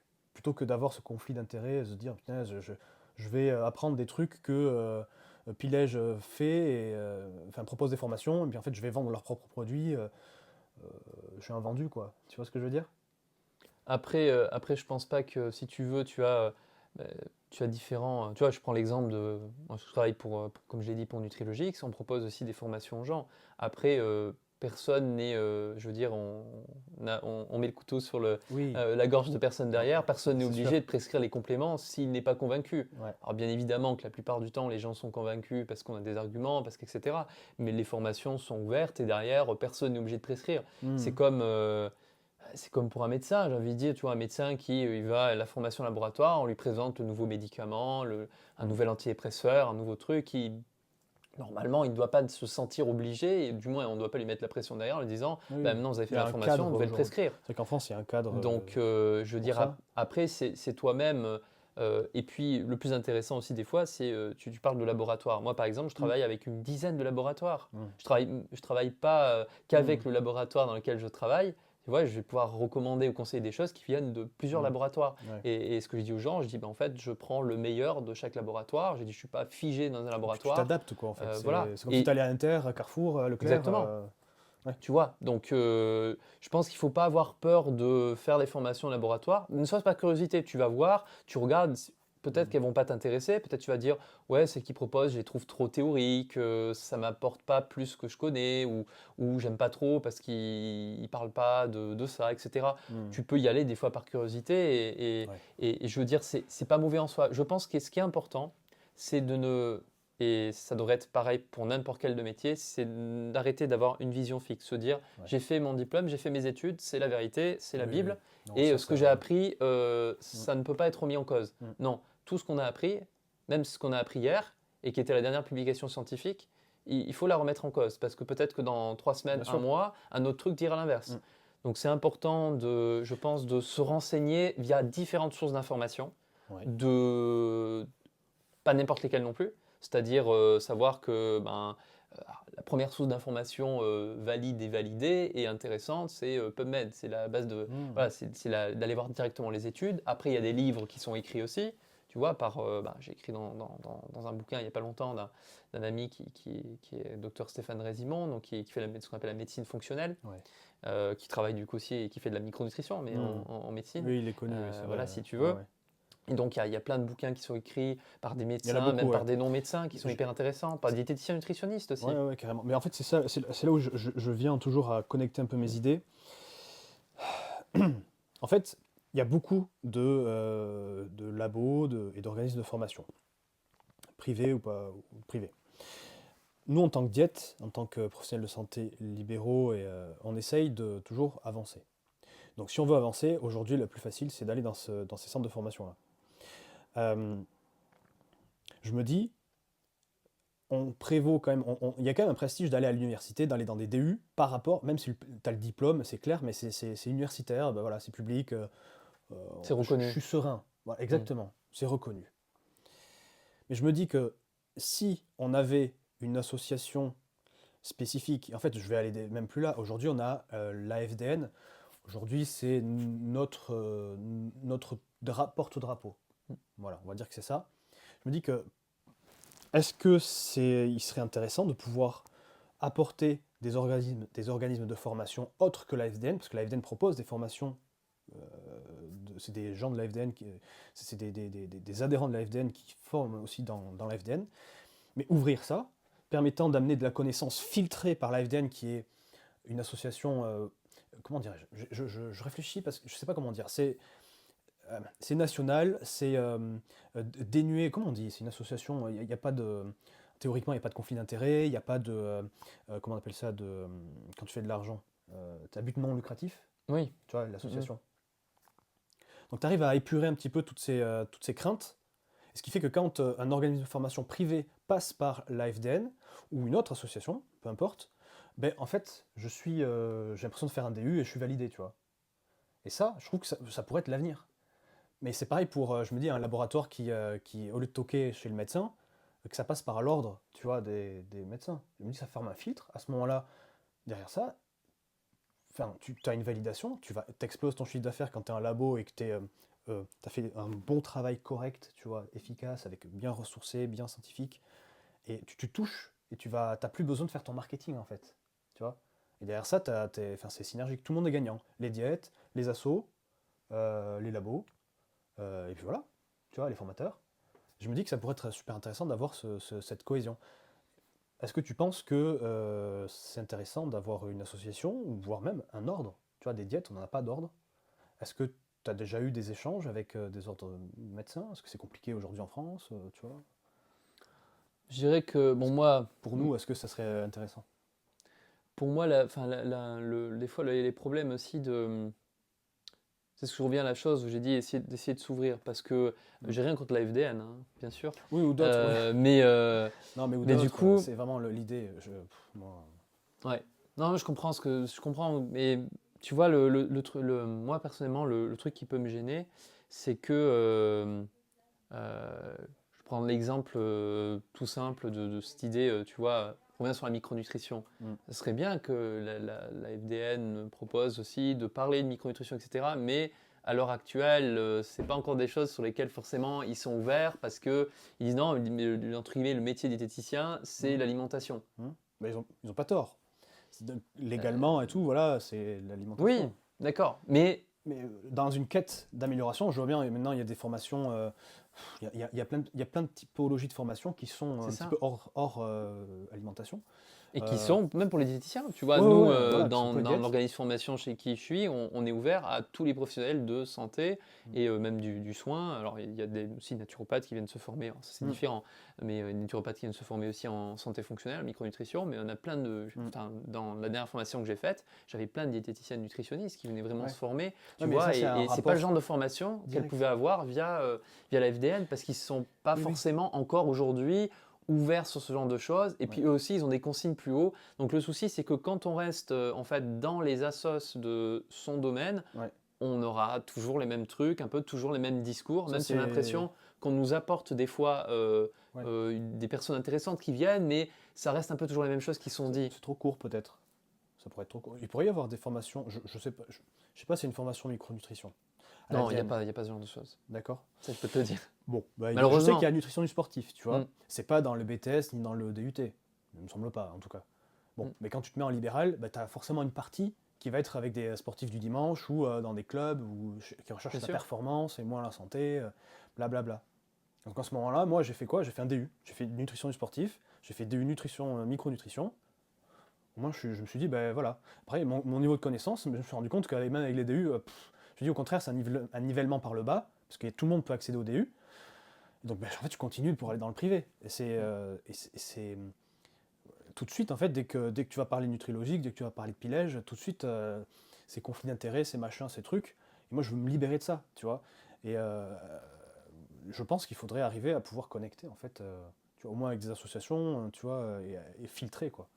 Pour moi, le conflit d'intérêt, il peut être que il peut être là, il peut être que moral dans le sens où, je veux dire, on est assez grand et on a nous-mêmes nos propres convictions, on est assez intelligent pour, si on fait une formation dans un labo, pour se dire, bah, derrière, comme je Oui, t'ai dit, personne ne nous oui, oblige oui. à. Ah non. Moi, je me sens libre de tout, tu vois, dans ma pratique actuelle, je me sens dénué de conflit d'intérêt dans le Ouais. sens où Mais je Il y a une éthique derrière ça, bien de sûr. toute façon, oui, oui, c'est tout professionnel de santé, après on se Le doit conflit d'avoir... d'intérêt, il est là quand il n'y a plus d'éthique. C'est uniquement à ce moment-là. Tant qu'il y Mm, en a une, je veux dire, personne, comme j'ai dit, t'oblige à mm, conseiller tel ou tel laboratoire. Si tu le fais, c'est parce que toi-même, tu es convaincu de la chose. mm, C'est-à-dire que tu es convaincu que les produits sont bons, que tu as pas juste pris ce qu'on t'a dit, mais tu t'es renseigné, tu as toi-même regardé la composition des produits, regardé, ok, il n'y a pas trop d'excipients, mm. ok, bah, c'est bien dosé, mettre les bonnes formes, etc.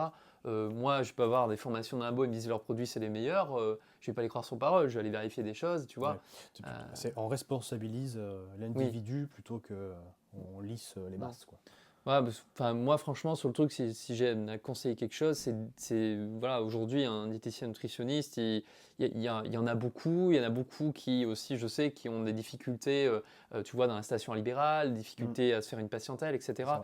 Bon, moi, par rapport à ce que j'ai fait, j'ai pas eu ces difficultés. J'ai terminé, j'étais déjà rentable et plein à Ouais. 100% au Mm, bout de 3 mois. Mais mm. c'est parce que j'apportais quelque chose que personne ne faisait, Tu si tu comblais un veux. besoin. Pour toi, c'est vraiment tu comblais un Il y besoin avait un qui besoin n'était pas su. Ouais.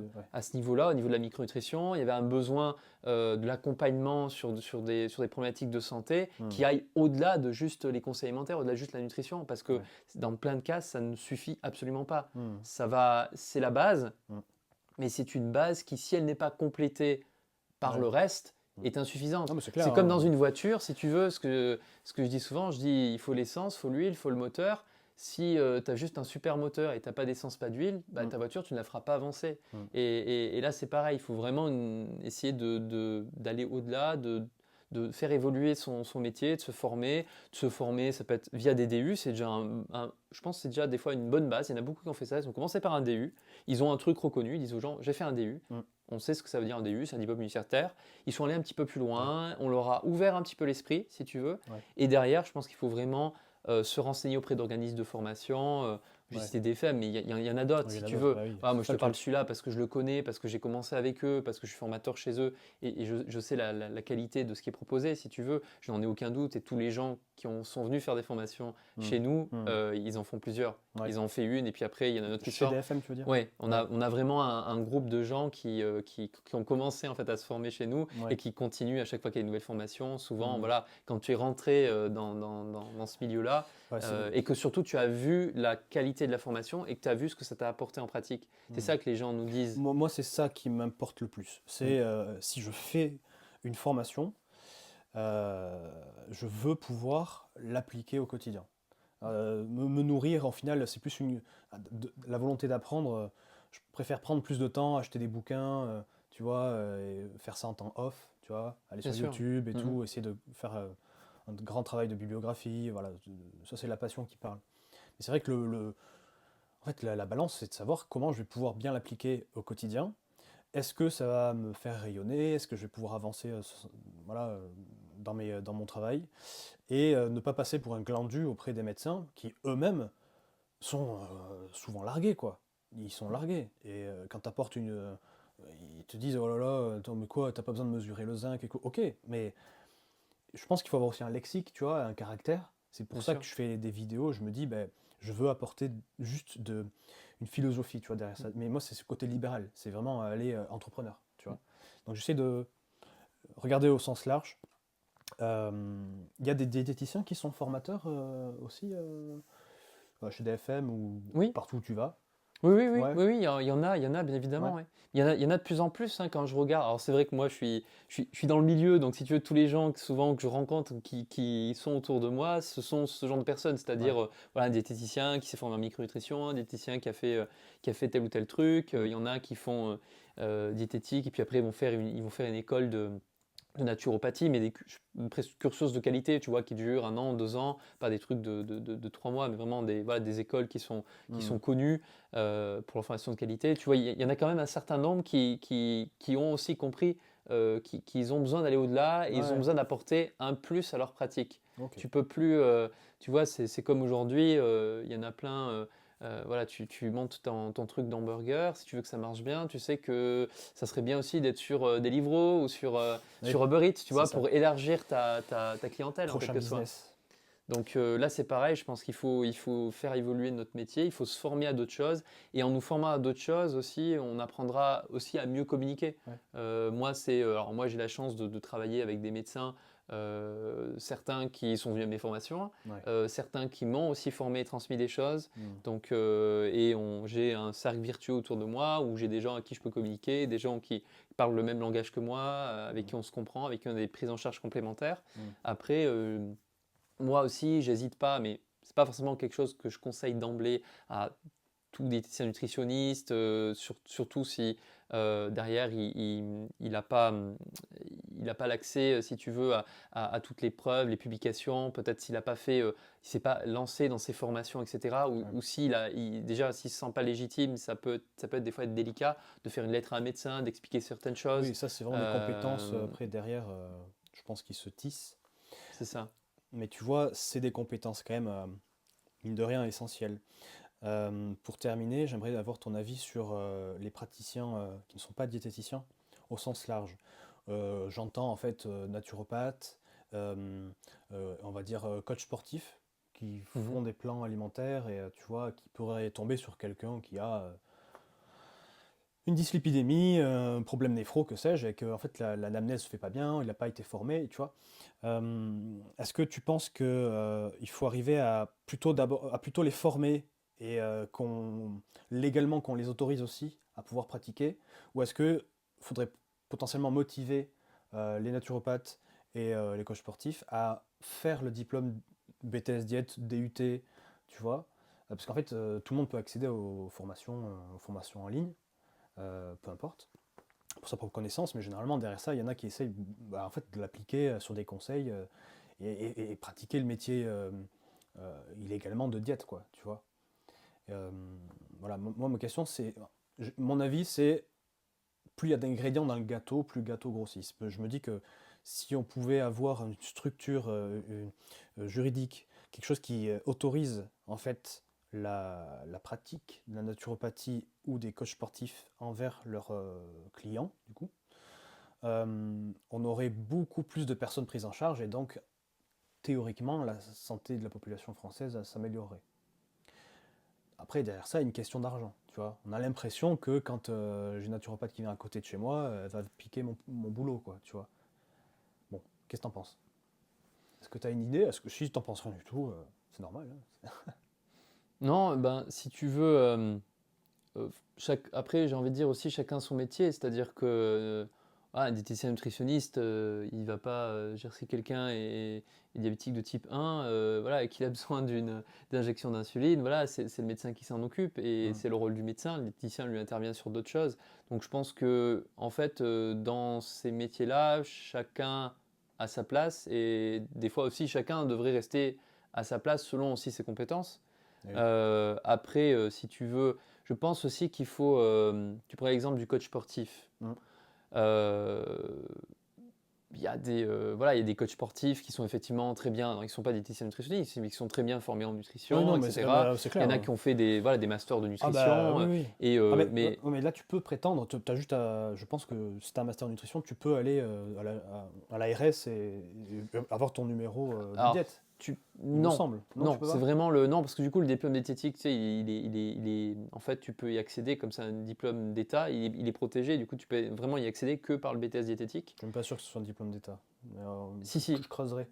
Si, si, Il y a un truc. il a été protégé parce que tu sais, à une époque, de la même façon que si tu mets une plaque, tu te dis médecin, tu Oui, peux être, ça peut avoir une condamnation pénale, c'est que oui, tu te t'es pas déclares médecin, médecin quoi. alors que tu n'es pas médecin, c'est une usurpation Du du titre. titre. Et pareil, il y a une époque, c'est venu après la protection du titre diététicien nutritionniste, et maintenant si tu dis diététicien nutritionniste, tu mets ça sur une plaque et que tu n'as pas le BTS ou le DUT, qui sont les deux Ouais. uniquement qui mènent à ça, tu peux Mm. être répréhensible. Donc même si tu as Ok, fait ouais. 15 ans d'études, tu as 5 Mm. masters en nutrition, en Ouais, génétique, ouais. en ce que tu veux, tout ça et tout, et que tu te dis diététicien nutritionniste, tu usurpes le titre et Ouais. tu peux Donc c'est ça, peut-être qu'il être accusé. faudrait peut-être faire évoluer aussi ce Donc, côté-là. On a l'impression que c'est les naturaux, les coachs, qu'il faudrait couper l'arbre sous le pied, blâmer, sectoriser, tu vois. Alors peut-être c'est même l'évolution, comprendre. Alors j'ai quand même une question.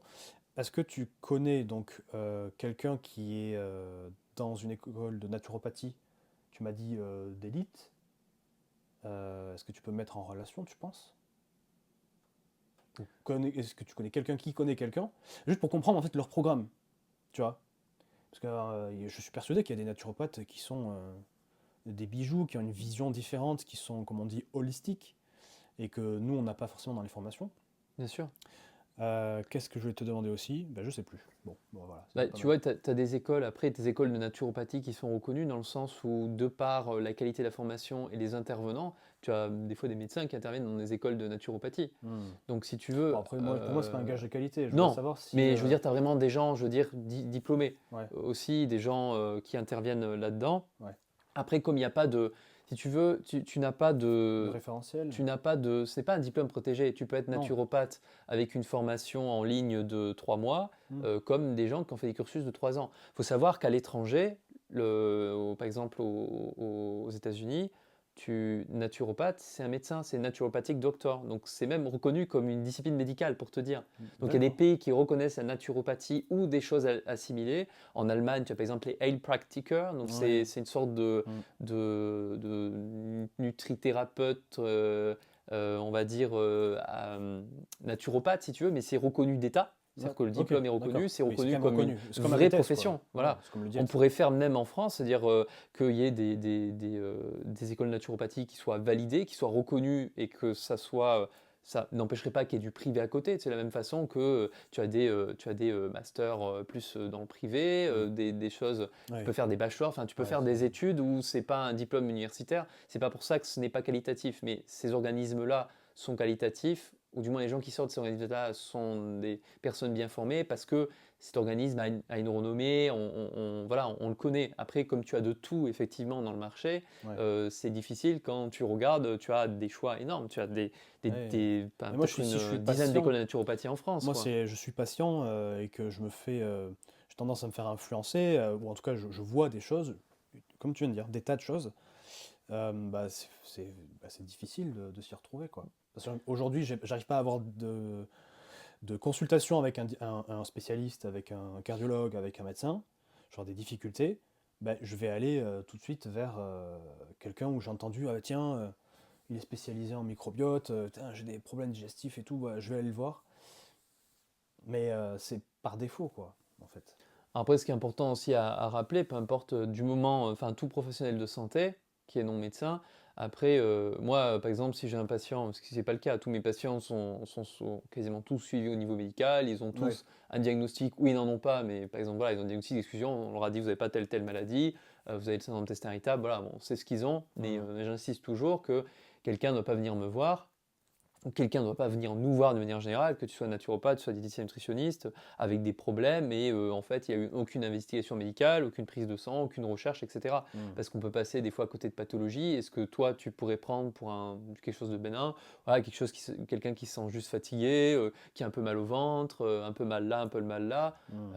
Des fois ça peut être quelqu'un qui a un cancer, tu vois, Ouais, alors non, bah, c'est qu'il clair. a, il a pas forcément, tu vois, il y a des choses qui peuvent, où les signes peuvent être légers à modérés et ça peut être quelque chose de grave. Donc c'est important qu'il y ait systématiquement que le patient soit suivi au niveau médical et si ce n'est Mhm. pas le cas, c'est important de lui dire il faut que vous voyez un médecin ou Mhm. là, justement, là ça peut être intéressant de faire une lettre justement en disant voilà j'ai reçu Ouais, monsieur un tel, madame un ouais. tel, elle présente des signes etc. Elle me dit qu'elle n'a pas eu d'investigation médicale. Voilà, ça serait Mhm. intéressant Mhm. qu'elle puisse avoir des recherches pour telle ou telle problématique ou Mhm. voilà, ça peut être. Enfin, c'est important aussi de faire attention à ça, de ne pas sortir de son cadre et Mhm. d'être sûr que le patient derrière a bien eu une investigation médicale, qu'on est bien sûr de son diagnostic Ouais. et qu'il n'y ait pas une errance avec. On ne sait pas ce qu'a la personne en fait. J'essaierai, je pense que pour continuer comme une forme d'épisode 2, j'essaierai de trouver un ou une naturopathe, Hmm. si tu en connais, Oui, franchement, oui, j'en connais. Oui. t'en connais, voilà, qui pourrait vraiment m'expliquer, me détailler déjà l'état de la formation en France et les niveaux qu'on peut atteindre de connaissances déjà, sans parler de légitimité, sans parler de loi, de législation qu'on connaît tous, nous, enfin voilà, ça c'est pas. Donc, je comprends. Mais je pense que les conflits qu'il y a aujourd'hui entre les différents types de professions, souvent c'est un manque de communication. Ce que je veux, c'est comprendre, tu vois, et voir comment on peut construire, tu vois, au-delà. C'est juste ça. Je serais très très très ravi de pouvoir interviewer voilà, une naturopathe ou quelqu'un, voilà, si tu peux, ce serait avec grand plaisir. Et c'est juste voilà, de l'ajout d'informations et ben, il y en a qui ont leur propre avis. Peut-être que là, je pense pas à tout, tu vois. Mais j'aimerais vraiment construire et tisser des liens, être un pont, tu vois, être un pont entre tout le monde et juste pour améliorer la santé au sens large, quoi.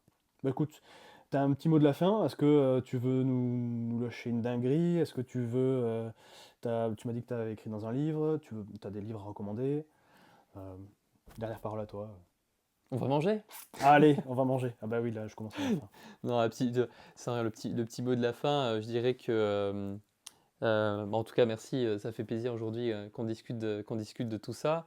Et puis, ben, j'espère surtout que parce que toi, ton but aussi, je fais la pub pour ta chaîne, il y a des gens qui te suivent, ils ont Bon, compris que tu avais envie. on est 100 abonnés, hein. Attention, hein. Oui, ça va monter, ça, on commence par ça, C'est et pas le puis but, voilà. franchement, ouais, mais c'est gentil, c'est gentil. Mais en tout cas, enfin, je trouve, bah, ce qui est intéressant, toi, tu es diététicien nutritionniste comme moi, Mm. et tu te considères en tant que tel, c'est le métier que tu Ouais. exerces aujourd'hui, Mm. et je pense que voilà, tu as cette envie d'essayer de faire évoluer les choses, Ah parce oui, que oui, je pense, voilà, toi-même, je pense que tu t'es rendu compte qu'on a besoin aussi Mm. d'aller au-delà de ce qu'on a appris, Bien sûr. on a besoin de se former en micronutrition, c'est important pour Mm. euh, pouvoir connaître les compléments alimentaires, par Mm. exemple, savoir en recommander, Mm. dans quel cas, comment on Mm. peut aider nos patients au-delà de l'alimentation. Mm. Parce que Ah oui, on se rend compte voilà, de certaines limites, je comprends et ton je point de pense vue. que c'est très important de se dire que pour moi, on ne peut pas s'arrêter juste sur ce diplôme diététicien nutritionniste, dire c'est bon, Mm. je l'ai, je suis diète, Mm. et j'ai pas besoin d'aller au-delà. Mm. Alors, tout le monde ne va pas faire un doctorat, tout le monde ne va pas Ah faire oui. ça, mais je pense que tu vois, faire Mais au moins un DU, se former à côté par des organismes de formation, apprendre, voilà, je reviens de la micronutrition, mm. qu'est-ce que c'est, Mm. comment C'est on des peut sous, hein, l'apprendre. quand même, hein. C'est de l'argent, hein. Oui, mais c'est quelque chose qu'on pourra valoriser après, tu vois. Oui, ben C'est oui, ça mais qu'il bon. faut se dire, c'est un investissement, je pense, qui est important parce que, comme tu dis, le marché dans les endroits, il est compliqué. Tu as Mm. plusieurs diététiciens, tu n'as pas forcément, tu vois, énormément des fois, je veux dire, c'est pas comme si il n'y avait pas assez de diététiciens, tu Non, vois. Je non, mais pense qu'il y en aurait pas assez si on mettait le métier plus en valeur et que, ouais, un peu comme dans d'autres pays, comme ouais. tu vois, ça s'appelle diététiste au Canada? Québec, ouais, au Ouais. Canada, au Québec. Québec. Et là-bas, ils ont plus l'habitude d'aller consulter. Il Ouais, y a vraiment une dynamique qui a été mise. ouais. Et chez nous, je pense que des gens même ne comprennent pas très bien dans quel cadre ils peuvent consulter un diététicien. Non, non, Beaucoup.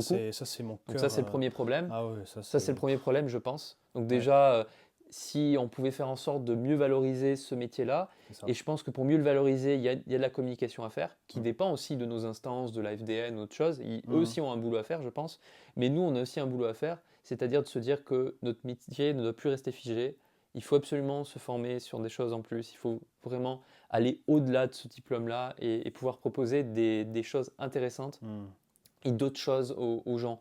Vraiment, voilà, je pense que c'est le message que j'ai envie de faire passer, c'est d'aller plus loin et d'être curieux et de se former. Ok, bon, c'est un très bon point. Moi, je vais terminer.